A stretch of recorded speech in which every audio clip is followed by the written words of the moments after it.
விஜய் டிவியில் ஒளிபரப்பாகி வரும் big Boss season 8 நிகழ்ச்சியை விஜய் சேதுபதி தொகுத்து வழங்கி வராரு. கடந்த அக்டோபர் மாதம் 3ஆம் தேதி துவங்கிய இந்த நிகழ்ச்சியில தற்போது வீட்டுக்குள்ள 8 பேர் மட்டுமே எஞ்சிருக்கிறாங்க. அந்த லிஸ்ட்ல தீபக், பவித்ரா, விஷால், முத்துக்குமரன், சௌந்தர்யா, ஜாக்லின், அருண் பிரசாத் மற்றும் ரயான் ஆகியோர் இருக்கிறாங்க. இந்த 8 பேர்ல தான் ஒருவர் பிக் பாஸ் டைட்டில் வெல்லவும் போறாங்க. இந்த முறை டிக்கெட் டு ஃபினாலே டாஸ்க் மூலம் யாரும் எதிர்பாராத போட்டியாளரான ரயான் பிக் பாஸ் முதல் ஃபைனலிஸ்டாக நுழைந்து விட்டாரு. மற்ற 7 போட்டியாளர்கள யார் யார் ஃபைனலுக்கு செல்வார்கள் என்பது கணிக்க முடியாத ஒன்றாக உள்ளது.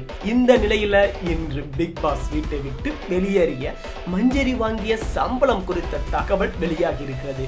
ஒரு சிங்கிள் மதராக இருந்து தன்னுடைய குழந்தை மற்றும் குடும்பத்தை காப்பாற்றி வரும் மஞ்சரி ஒரு பேச்சாளராக பிரபலமானவர். மேலும் இன்ஜினியரிங் படித்துவிட்டு ஐடி துறையில் வேலை பார்த்த மஞ்சரிக்கு பேச்சாளர் என்கின்ற அடையாளமே இவருக்கு பிக் பாஸ் வாய்ப்பை பெற்று தந்தது. வைல்ட் கார்டு போட்டியாளராக நவம்பர் 3ஆம் தேதி உள்ளே வந்த மஞ்சரி தன்னுடைய திறமையான விளையாட்டை வெளிப்படுத்தி வந்த நிலையில் எதிர்பாராத விதமாக இன்று வெளியேறியிருக்கிறாங்க.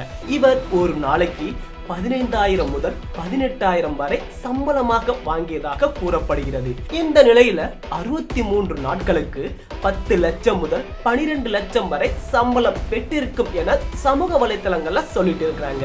மஞ்சரி வாங்கிய சம்பளம் குறித்து பிக் பாஸோ விஜய் டிவியோ அதிகாரப்பூர்வ தகவல் எதுவும் அறிவிக்கவில்லை.